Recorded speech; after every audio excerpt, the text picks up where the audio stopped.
नर्मदा मैया की खोज करते हुए मैं पहुंची हूं च्यवन ऋषि के आश्रम में, जो नर्मदा परिक्रमा मार्ग में आता है। आपने च्यवनप्राश जरूर खाया होगा। इन्हीं च्यवन ऋषि ने च्यवनप्राश की खोज की थी। ये आश्रम बड़वा मध्य प्रदेश से करीब 15 किलोमीटर आगे घने जंगल में है। च्यवन ऋषि ने यहाँ 10,000 साल तप किया था और इतना घोर तप किया कि दीमक ने उनके पूरे शरीर को ढक दिया था। इस जंगल में चीता, शेर, जंगली जानवर होते हुए भी यह आश्रम 200 गायों का पालन करता है और च्यवन ऋषि की तपस्या के प्रभाव से एक भी चीता, बाघ आश्रम की बाउंड्री पार कर अंदर नहीं आता। तो बाबा जी, वो च्यवनप्राश जो आप बता रहे थे, 54 प्रकार की जड़ी बूटी डलती है जो बड़ी से बड़ी बीमारियां ठीक हो जाती है, जिनका आविष्कार ही च्यवन ऋषि ने किया था। जी। बाबा जी, ये क्या आज मिल सकता है? पर 10,000 साल तो च्यवन ऋषि ने तपस्या की तो जिए कितना थे वो? दोनों आंखों से खून आने लगा, लड़की वहाँ से भाग दी। च्यवन ऋषि का नाता भगवान राम से भी है और परशुराम अवतार से भी है। इन महात्मा जी से कई ऐसी गहरी बातें हुई जिसे सुन आप हैरान होंगे कि भारत में च्यवन ऋषि जैसे महापुरुष भी हो गए। महाराज जी, आपको तो सबसे पहले नमन प्रणाम। तो महाराज जी, हमारा सबसे पहला बहुत बड़ा सौभाग्य हमारा कि हमें च्यवन ऋषि महाराज जी के आश्रम में आने का मौका मिला है। मैं 6 महीने पहले जब परिक्रमा की थी, बहुत नाम सुना था, पर ये परिक्रमा मार्ग में रह गया और मैं थोड़ा ऊपर से गाड़ी के मार्ग से निकल गई। तो महाराज जी, आपसे निवेदन है कि आप हमारे दर्शकों को, खासकर युवा पीढ़ी को, जिन्हें हमारे ऋषि परंपरा का आता पता ही नहीं है, आप च्यवन ऋषि के बारे में बताइए। जी, ये च्यवन ऋषि ब्रह्मा जी के मानस पुत्र भृगु जी हुए और भृगु जी के हुए च्यवन ऋषि। तो च्यवन ऋषि भृगुवंशी ब्राह्मण हैं। जब ये बहुत जगह तपस्या करते हुए आए, तो जब यहाँ पे आए इस आश्रम के जगह पे, तो यहाँ 4 माताएं विराजमान थी। 4 माता का नाम है महोदरी, मुक्तकेशी, घोरूपा, महाबला। उनने देखी माता जी के, तो उनको लगा कि ये जागृत मूर्ति है, वे बैठ गए भजन के लिए। तो 10,000 वर्ष हो गए उनको। उन पे दीमक ने मट्टी चढ़ा दिया, समाधि में चले गए। 10,000 वर्ष समाधि में रहे? 10,000 वर्ष। और ये वही च्यवन ऋषि है जिनके नाम से आज तक च्यवनप्राश चल रहा है? वो ही च्यवन ऋषि है। इन्होंने ही च्यवनप्राश का उद्गम किया था। अश्वनी कुमार ने और च्यवन ऋषि ने मिलके ही उद्गम किया था। तो जब वो यहाँ आए, उनको 10,000 वर्ष हो गया। तो यहाँ का राजा था कौन? सरियाती, भगवान राम के पूर्वज जी। तो उनको ये पता था कि इस जंगल में कहीं पे भी च्यवन ऋषि तपस्या करे। पहले ऋषि मुनि घोर जंगल में जाके तपस्या करते थे कि जहाँ कोई नहीं आना चाहिए जी। अब युग युग का प्रमाण है माता जी। आज युग ऐसा हो गया कि जंगल से निकल के बड़ी सिटी में जाने लग गए कि बड़ी सिटी में जाएंगे तो सुबह से शाम तक दर्शन यात्री आएंगे, वहीं इनकम होगी। और पहले साधु संत के इससे नहीं, सब छोड़ के अपना भजन करने के लिए, जीवन सफल करने के लिए, पहले ऋषि मुनि च्यवन ऋषि ने पेड़ के तले बैठ के 10,000 वर्ष तपस्या की। तो भगवान के सानिध्य में उनका दर्शन हो गया, उनका सारा वो हो गया। आज उनका नाम चल रहा है। बता रहे थे कि 10,000 वर्ष जब वो तपस्या कर रहे थे तो पूरे दीमक से ढक गए थे। ढक गए, पूरी दीमक बमीटा था। प्रेमानंद जी महाराज ये कथा बहुत बताते हैं। जी, अक्सर सुनी है। जी। फिर आप बता रहे थे कोई राजकुमारी ने उनकी खुली आंखें, वो ये राजा को एक ही लड़की थी, राजा सरियाती को। तो राजा को ये पता था कि इस जंगल में कहीं पे भी च्यवन ऋषि तपस्या कर रहे, पर अब कौन पहाड़ी में है, पर्वत में है, ये नहीं पता। तो एक दिन वो जंगल में भ्रमण करने के लिए आए। तो छोटी बालिका थी, वो बिफर गई कि मैं साथ में चलूंगा। तो लाडली थी। राजा ने की अपन इतने लोग चल रहे हैं, लड़की को लेके आ गए। जैसे आए यहाँ, तो यहाँ थोड़ा कम जंगल था, तो उनने 2-4 मंत्री को छोड़ा और अपनी बच्ची को छोड़ दी। वे जंगल में चले गए घूमने के लिए।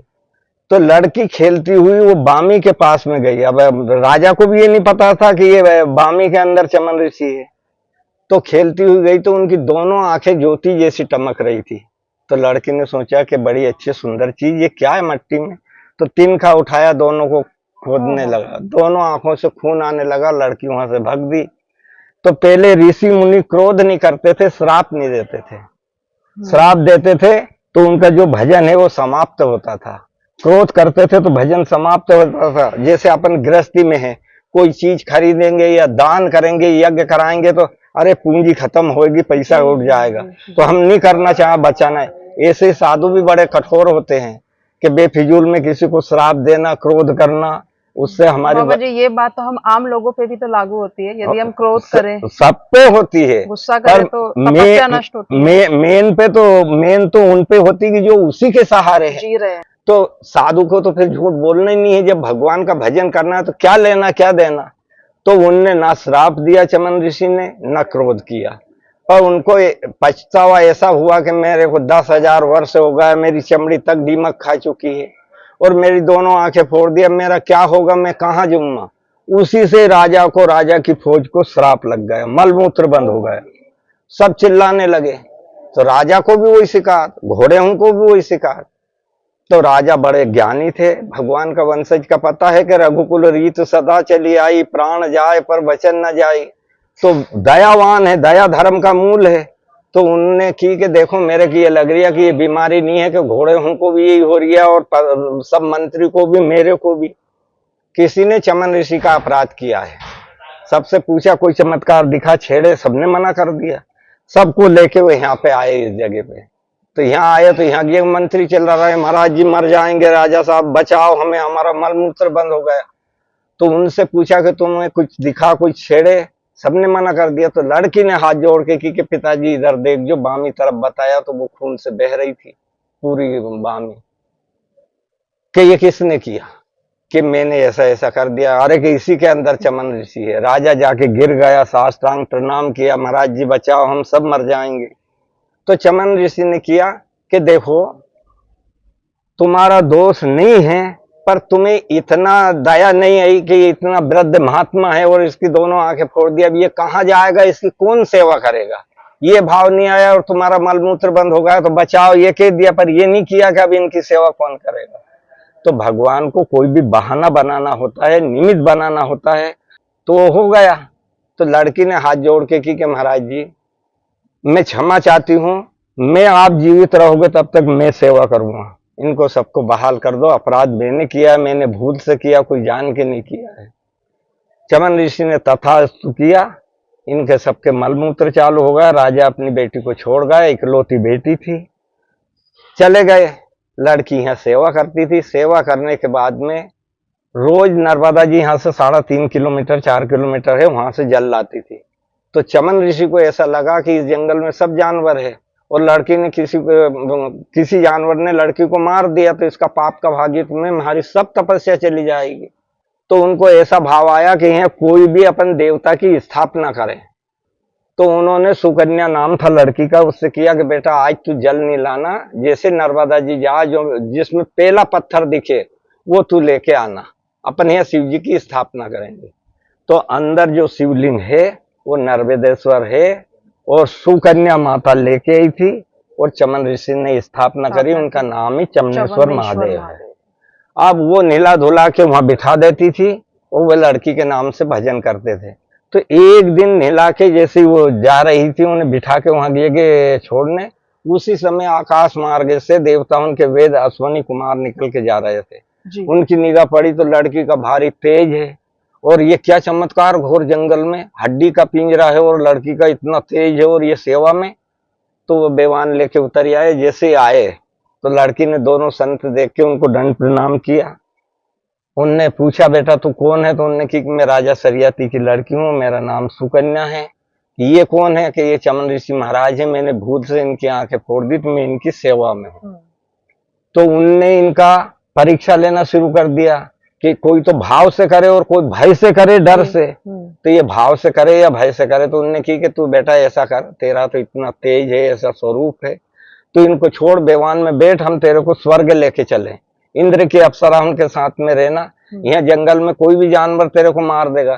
तो लड़की ने मना कर दिया कि महाराज जी जब तक महाराज जी जीवित है तब तक मैं कहीं नहीं जाऊंगा, इनकी सेवा में रहूंगी। मैंने अपराध किया है तो कुछ तो कम हो जाएगा, नहीं तो ये भोगना तो मेरे को पड़ेगा। तो उनने बार बार कहने लगे, तो लड़की ने उनको मना कर दिया कि मैं तब तक नहीं जाऊंगा। उनने 2-4 बार किया तो लड़की को ये भय लगने लगा कि रावण भी एक साधु बन के आया था। अब ये जंगल में जब मैंने मना कर दिया तो बार बार मेरे से ऐसा क्यों बोल रहे हैं। तो उनने किया कि मैंने आपको दोनों को मना कर दिया कि मेरे को कहीं नहीं जाना, अपना रास्ता नापिए, नहीं तो मैं दोनों को श्राप दे के यही भस्म कर दूंगा। तो वे हंस दिए कि बेटा कोई भी एक वरदान मांग ले, तेरी अटल प्रतिज्ञा पे हम बड़े खुश हैं। तो लड़की वहां डर गई। वरदान कौन देगा? कि या तो तपस्वी कोई महात्मा होगा वो दे सकता है, और या फिर देवता दे सकते हैं। आज तो हम भी कहता या तेरा भला हो जाएगा या तेरा बुरा हो जाएगा, नहीं होना है कुछ भी, क्योंकि हम हमारा पेट भरने के लिए वो कर रही है। इतनी शक्ति तो होना, हमें काय की जरूरत ही नहीं है। इसमें महाराज जी एक प्रश्न करूं, उस सड़क पे ना बहुत सारे आपने देखा होगा किन्नर खड़े होते हैं शहरों में, जी। तो किसी ने अगर पैसे नहीं दिए तो वो तेरा बुरा हो, तेरा कुल नाश हो, श्राप बद्दुआ दे जी, देते हैं। जी, तो जी। महाराज जी बद्दुआ लगती है? नहीं लगती है, ना तो बद्दुआ लगती ना दुआ लगती है। दुआ उसी की लगेगी, आप वो खड़े हैं, आपने अपनी मर्जी से उनको दे रहे हैं, तो वो आपको आशीर्वाद देंगे, तो दुआ लगेगी उसकी कि उसकी आत्मा खुश हो गई। हमारी आत्मा दुखा के हम तुम तो देना नहीं चाह रहे, हमने कि माता जी ये कि 50,000 रुपया दान करना पड़ेगा या ऐसा करना। अब तुम तो 50 पैसा नहीं हो और तुम्हारा मन भी नहीं है कि हमारा करने नहीं, हम दर्शन के लिए आए, हम जबरन घाड़ रहे हैं, तो ये पाप हैगा। वो कने शराब नहीं है ना, वो शराब देगा ना लगेगा, ना लगे शराब है ही नहीं तो देगा कहां से? गोली नहीं है बंदूक में तो चलेगी कैसे? मारेगी कैसे? मार ले कैसे मारे? पर हम डर जाते हैं। तो ऐसा ये ढोंग पाखंड ज्यादा हो गया है। तो उन्होंने जाके चमन ऋषि से पूछा, सुकन्या ने, कि महाराज जी 2 महात्मा आए और ऐसा ऐसा बोला, तो वो तो वरदान देने की कह रही है मेरे को। तो चमन ऋषि महापुरुष थे कि बेटा ये देवता उनके वेद अश्विनी कुमार है। अश्विनी कुमार ने फिर शायद कुछ वरदान दिए इस अमृत कुंड की महिमा की। अगर आज भी कोई जिनकी आंखों की ज्योति कम है, वो एक श्लोक मंत्र पढ़ के आंखों में पानी डाले, छाटे अमृत कुंड का, जी उस बारे में बताइए। हाँ, तो जब इनकी दोनों आंखें चली गई थी, तो चमन ऋषि ने सुकन्या से किया, बेटा तू मेरी आंखों का वरदान मांग ले, तेरे ऋण से तू पूर्ण हो जाएगी, मेरी आंखें आ जाएगी, तू तेरे पिता का यहाँ जाना, मेरे को भी कोई वो चिंता नहीं रहेगी। तो उन्होंने चमन ऋषि की दोनों आंखों का ही वरदान मांगा। तो उन्होंने ये कुंड का जल और जो सभी का नाम लेके और आंखों पे हाथ फेरा, तो चमन ऋषि की दोनों आंखें खुल गई। अच्छा, तो ये कुंड की यही महिमा है। इसी में चमन ऋषि को स्नान करवाया था, तो उनकी काया पलट होके 12 साल के होके निकले। अच्छा, इससे तो आज अगर हम जैसे लोग, आज कलयुगी इंसान इस अमृत कुंड को, हाँ, इसका जल को बाटल में ले जाइए, जैसा आप बाहर से आए बाटल में ले जाइए, और वो श्लोक का फोटो खींच लो या लिख लो जी, और एक ढक्कन जल हथेली पे लेके वो श्लोक का स्मरण करके 4-5 नाम है उनमें, राजा सरियती, सुकन्या, इंद्र, अश्विनी कुमार जी, इनका चमन ऋषि का इनका नाम है। वो नाम लेके उन आंखों पे ऐसा जल लगाओ और 2 बूंद चन्नामत पियो। तो ये आस्था की चीज है, अपने ज्यादा दिन करना है, अपने वो पड़े तो अपन साल भर कर लो, 6 महीना कर लो, खाली की ज्योति अच्छी हो जाती। बिल्कुल, जिनको बिल्कुल नहीं दिखता था वो भी आज चल रहे हैं खूब अच्छे। क्या बात। पर ये हमारा भाव है, हम भगवान को पत्थर की मूर्ति हैगी, हम मानते हैं कि ये शिव जी है, तो उसमें एक दिन शिव जी का दर्शन हो जाए। और हमने सोचा कि ये पत्थर कल मैंने तो बनाया इसे, तो आपको कभी ये आपका लाभ नहीं होगा। बाबा जी मैं श्लोक स्क्रीन पे डाल देती हूँ ताकि हमारे दर्शक देख सके और सबको लाभ मिले। बाबा जी बाकी अपना आश्रम घोर जंगल में है, पर क्या ये परिक्रमा नर्मदा मैया की परिक्रमा मार्ग में आता है? परिक्रमा मार्ग में आता है। बड़वाह से 12 किलोमीटर पे चलते हैं, तो यहीं पे रुकते हैं। यदि पैदल परिक्रमा करते हैं, पैदल परिक्रमा वाले हैं जी। अच्छा, और जब हम 3 दिन से आपके आश्रम पहुंचने की कोशिश कर रहे हैं, पर रात हो जाती तो सब मना करते हैं। हमने ऐसा सुना है कि जंगल में चारों खूब चीता है, बाघ है, शेर है जी। तो बाबा जी आप लोग को डर नहीं लगता है आश्रम के अंदर चीता हम तो भगवान के भरोसे है, भगवान ने आज तक कोई ऐसा वो नहीं किया। तो बाबा जी कभी आश्रम में आ जाते हैं कि चीता बाघ?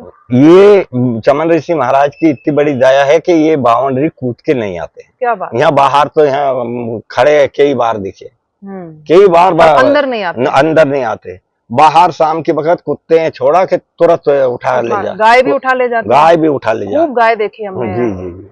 अच्छा बाबा जी, हम तो च्यवन ऋषि में आकर्षण इसलिए जागा क्योंकि इतने बचपन से माँ ने खिलाया ना, तो च्यवनप्राश खिलाया है, तो लगा कि कोई रिलेशन है च्यवन ऋषि और च्यवनप्राश का।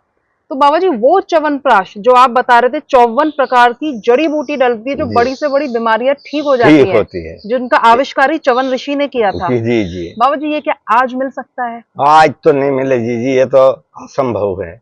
आज उसमें से 10-5 चीजें मिली हुई का जरूर मिल जाए, 2-4 जगह जैसे रामदेव बाबा बनाते हैं, ऐसे 1-2 तो वो भी 10-5 चीज पे बीमारी दूर होने का नहीं है।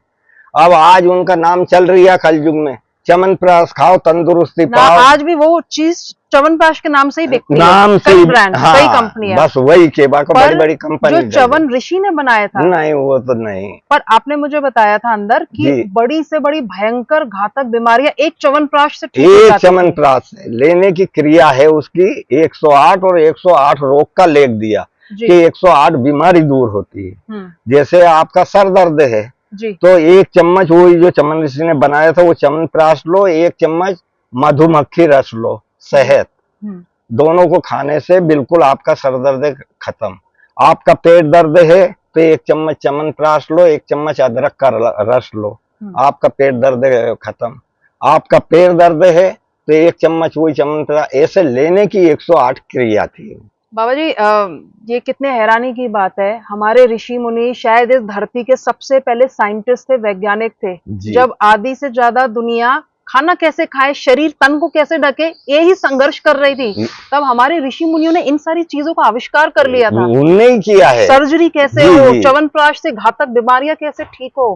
पहले कौन डॉक्टर था, कहाँ अस्पताल थी, तो लोग यही जड़ी बूटी से हमारे यही डॉक्टर थे हमारे ऋषि मुनि। यही अब तो बाटल चढ़वा रहे हैं, इलाज करवा रहे हैं, हॉस्पिटल में एडमिट हो, गोलियां खाओ, आज वो चीज ही नहीं रही, लुप्त हो गया है। लुप्त हो गई। तो बाबा जी आप मुझे बता रहे थे कि वो च्यवनप्राश का फॉर्मूला आज भी स्कंद पुराण में तो उपलब्ध है। हाँ, उनने ऐसा अलग अलग नहीं दिया कि जैसे आम की छाल है कि फलाने के, पर उनने ये दिया हैगा कि 54 झाड़ से 54 प्रकार का उसमें मिला, हाँ औषधियां मिली थी, और औषधियां उनमें पारा भस्मी, सुवर्ण भस्मी, ऐसी 2-3 प्रकार की भस्मी भी, इसलिए वो बहुत महंगा पड़ता था। स्वर्ण और हीरे की भस्में भी डलती थी। बिल्ला आंवला ये घोल के और तंदुरुस्त किया, च्यवनप्राश खाओ तंदुरुस्ती पर, आज उनका नाम चल रही है, उस नाम चल रहा है। अच्छा और बाबा जी शायद 54 औषधियां डालते थे च्यवनप्राश में, इसीलिए नाम च्यवन ऋषि पड़ गया था क्या? हाँ, इसी से इनका ही उद्गम, इनने ही अश्वनी कुमार को साथ में लेके इनने तीनों ने ही उसका वो किया था। और अश्वनी कुमार है देवताओं के वेदराज, वेद। तो आप हमसे सोच सकते हैं कि उस वक्त उस जमाने में जो च्यवनप्राश बना था वो देवताओं द्वारा दिया गया था। जी जी जी जी, देवताओं का फॉर्मूला था वो। हाँ, तो ये डॉक्टर थे, जैसे आज अपना डॉक्टर है, ऐसे वैद्य थे, और इनको इंद्र ने समाज से बंद कर दिया था, बहिष्कृत कर दिया, बहिष्कृत। ये जो जड़ी बूटी देते थे सारा देवता इनसे जुड़े थे, दुखे धंधे को सब उन्हें पिलाते थे फ्री।